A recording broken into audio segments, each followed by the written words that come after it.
Welcome back to our channel Siri the creator. ఇవాళ అయితే మనం క్లాస్ 3లోకి వచ్చేసామండి. సో ఇవాళ మనం థ్రెడ్డింగ్ అయితే నేర్చుకున్నాము. సో థ్రెడ్డింగ్కి కావాల్సినవన్నీ ఒక ప్లాంక్ కావాలి, అలాగే థ్రెడ్ మనం సెలెక్ట్ చేసుకున్న థ్రెడ్, తర్వాత కటర్, నెక్స్ట్ వచ్చేసరికి బ్యాంగిల్స్, అలాగే గ్లూ. సో ఇప్పుడు థ్రెడ్డింగ్ అనేది ఎలా చేయాలి అనేది నేను మీకు క్లియర్గా నేర్పిస్తాను. అండ్ థ్రెడ్డింగ్ ఎలా నీట్గా చేసుకోవాలి అనేది ఈజీగా ఉండడానికి నేను ఫ్లాట్ బ్యాంగిల్స్ తీసుకున్నానండి. సో ఫ్లాట్ బ్యాంగిల్స్ మీద అయితే వాళ్ళ థ్రెడ్డింగ్ అనేది స్టార్ట్ చేసేద్దాము. మీరు నిన్న నోట్స్లో నోట్ డౌన్ చేసుకొని ఉంటారు కదండి. సో ఆ నోట్స్ అయితే ఓపెన్ చేసి నేను థ్రెడ్డింగ్కి ఎన్ని స్టాండ్స్ చెప్పాను అనేది చూడండి. అండ్ ఇది ఏ కట్ అనేది నాకు కామెంట్ సెక్షన్లో కామెంట్ చేయండి.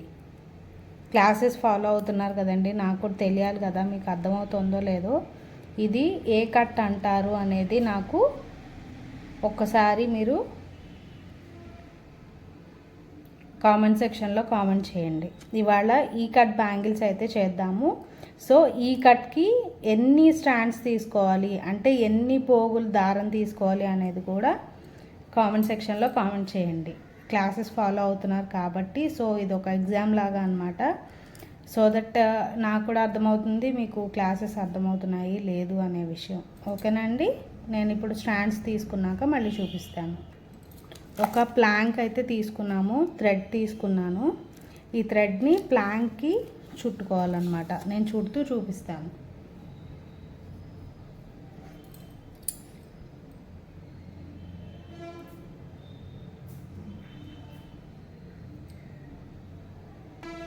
సో థ్రెడ్ని ఓపెన్ చేసిన తర్వాత మనం ఫస్ట్ ఆఫ్ ఆల్ ఇక్కడ పట్టుకోవాలి. థ్రెడ్ ఎడ్జ్ని పట్టుకొని ఇక్కడ చూస్తున్నారు కదా, నేను ఎడ్జ్ని ఇలా పట్టుకోవాలి. మనం లాస్ట్ వరకు కూడా వదలకూడదు. నేను స్టాండ్స్ కౌంట్ చెప్పను, అది ఏ కట్టు ఎన్ని స్టాండ్స్ అనేది మీరే చెప్పాలి. నాకు కామెంట్ సెక్షన్లో కామెంట్ చేయండి. సో ఎక్కడైతే స్టార్ట్ చేశానో ఇది స్టార్ట్ చేసిన స్టాండ్. సో అక్కడికే వచ్చి మళ్ళీ ఎండ్ కూడా చేయాలన్నమాట. సో ఇలా ఇక్కడ ఎండ్ చేసేసి రెండు జాయింట్ పాయింట్స్ని పట్టుకొని ఇక్కడ మనం థ్రెడ్ అయితే కట్ చేసేద్దాం. సో కట్ చేసుకున్నాం కదండి. ఇప్పుడు మనం దీన్ని ఇలా పట్టుకొని కట్ చేసుకోవడమే.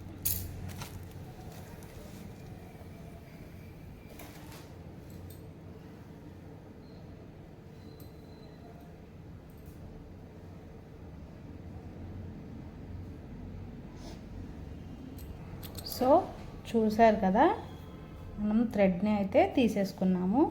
సో ఎడ్జెస్ కూడా ఒకసారి చూసుకుందాము ఈవెన్గా ఉన్నాయా లేదా అనేది. ఎందుకంటే మనం స్టిక్ చేసేటప్పుడు అన్ఈవెన్గా ఉంటే మనకి వర్క్ అనేది క్లియర్గా రాదు. సో ఒకవేళ లేదు అన్ఈవెన్గా ఉన్నాయి అంటే కనుక మనం కొంచెం అయితే ఎడ్జెస్ కట్ చేసుకుంటాము. సో ఇప్పుడు చూసారా ఎడ్జెస్ ఈక్వల్గా ఉన్నాయి. సో ఇప్పుడు మనం దీన్ని బ్యాంగిల్కి అయితే స్టిక్ చేసేసుకుందాం. వితౌట్ సెకండ్ పర్సన్స్ హెల్ప్ అండి, మనమే చేసుకోవాలి. సో బ్యాంగిల్ తీసుకొని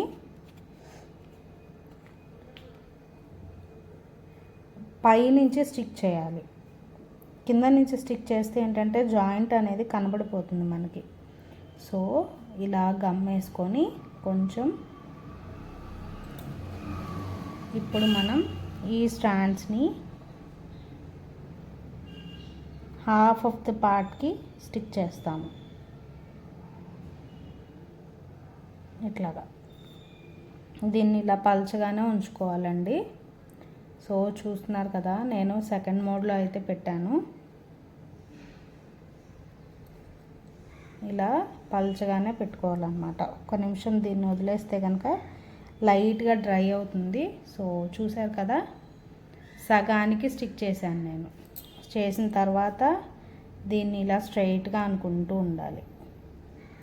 ఇప్పుడు ర్యాపింగ్ అనేది చెప్తాను. సో స్టిక్ అయిపోయిందండి, చూసారు కదా.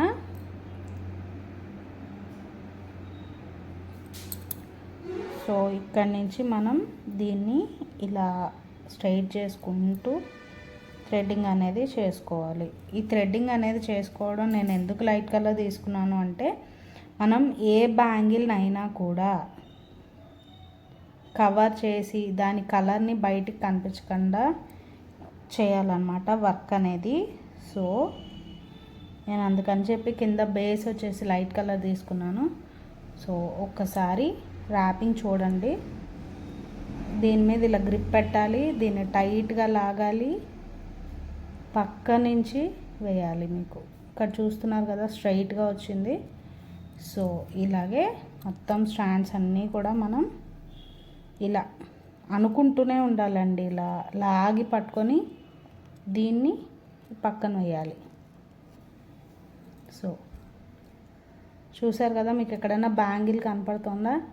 అలాగే ఒకదాని మీద ఒకటి వచ్చినట్టు కూడా లేదు. చూడండి, దూరం నుంచి చూడండి అండ్ ఆల్సో దగ్గర నుంచి కూడా చూడండి. సో నేను కొంచెం మేర బ్యాంగిల్ అనేది ర్యాప్ చేసి మళ్ళీ చూపిస్తాను. సో ఇలా టైట్గా ఇక్కడ గ్రిప్ వదలకూడదు, బ్యాంగిల్ని ఇలా పట్టుకోవాలి. అండ్ మనం తీసేటప్పుడు థ్రెడ్ కూడా చుట్టకుండా ఇట్లాగా. నెక్స్ట్ మళ్ళీ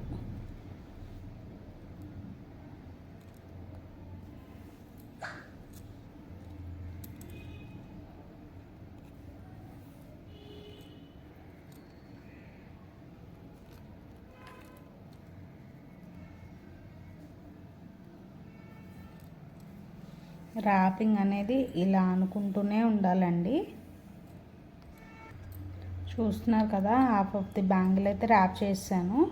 సో మీరు ఒకసారి చూడండి, గమనించినట్టయితే మీకు అంతా కూడా స్ట్రైట్గానే వచ్చింది. ఎక్కడ కూడా మీకు ఒకదాని మీద ఒకటి రావడం కానీ అట్లా ఏం లేదు. సో ఇలాగే ర్యాపింగ్ చేసుకోవాలి మొత్తం కూడా. సో ఇలా తీసుకోవాలి, ఇలా స్ట్రైట్ చేసుకుంటూనే ఉండాలండి. మనం తిప్పేటప్పుడు కూడా ఇట్లా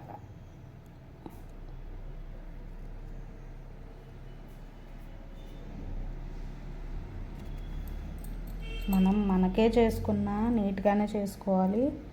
అట్ ద సేమ్ టైం కస్టమర్కి చేసినా కూడా మనం నీట్గా అనేది అపీరియన్స్ ఇస్తే కనుక కస్టమర్కి సాటిస్ఫాక్షన్ వచ్చి మన దగ్గర ఆర్డర్ అనేది కంపల్సరీగా మన దగ్గరే తీసుకుంటారు. అండ్ ఇక్కడ ఇంకొకసారి నేను ఇంటిమేట్ చేయాల్సిన విషయం ఏంటి అని అంటే, 28 అయితే 26 అవుతుంది అలా అనుకుంటారు కదండి. నేను ఆల్రెడీ ప్రీవియస్ క్లాసెస్లో చెప్పాను. మళ్ళీ ఒకసారి వెళ్ళి ఆ క్లాసెస్ చూడండి. సో కంటిన్యూషన్ థ్రెడ్ అనేది ఇక్కడ కట్ చేసేసుకొని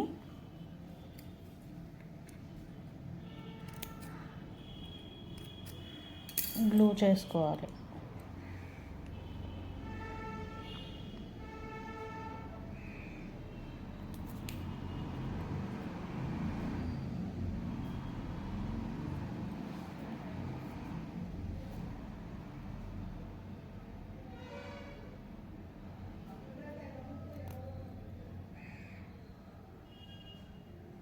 Thank you so much for watching this video. Bye.